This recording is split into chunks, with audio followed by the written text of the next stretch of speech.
The Honourable Mark Buttigieg. Thank you, Acting President. It is unbelievable that the Buttigieg government are slashing more than $250 million from our state's health system. This government have been moving to do this in secret because they know that the people of New South Wales do not want their health system gutted. Our health system is already underfunded and cannot take $252 million being cut from it this financial year, with more cuts to follow.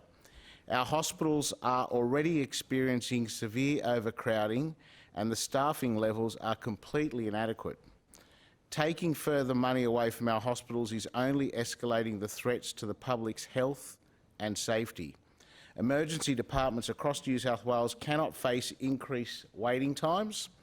The pressure is too much for health workers staffing emergency departments. They are already working beyond capacity. These cuts will mean surgery waiting lists will just get longer and there are patients who are suffering and require treatment. Did the Liberals and Nationals take this policy to the election? No, of course not. The Liberals and Nationals failed to tell the people of New South Wales that they intended on gutting our health system. The people of New South Wales did not vote for ambulance services to be cut. They did not vote to rip away funding from the Cancer Institute New South Wales. Hospitals across New South Wales are already underfunded. We know that many hospitals are already missing essential diagnostic equipment, which is essential in both saving people's lives and providing adequate treatment.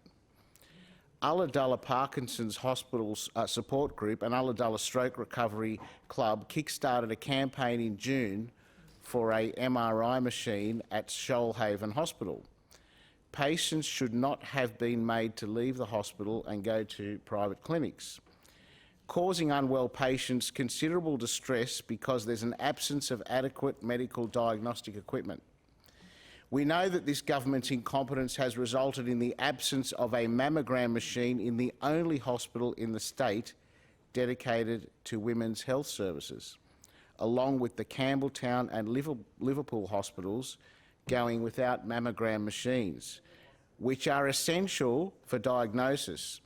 New South Wales hospitals are already lacking essential services, and the Liberals and Nationals are only looking to make an already bad situation worse. Our health system is understaffed. Our health workers cannot be subject to this government's mismanagement.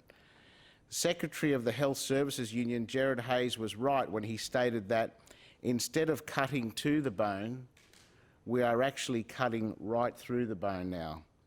This Liberal and National government has long been ignoring the public safety issue happening in hospitals, including the increased violence we hear from week to week. Assaults on health workers and violence in hospitals are only escalating in New South Wales. There have been at least 637 assaults on hospital premises in 2019, up, Mr President, from 598 in 2018. The Liberals and Nationals have refused to improve security across every hospital in New South Wales. And now these cuts will mean that health workers will have an even harder time and face further violence.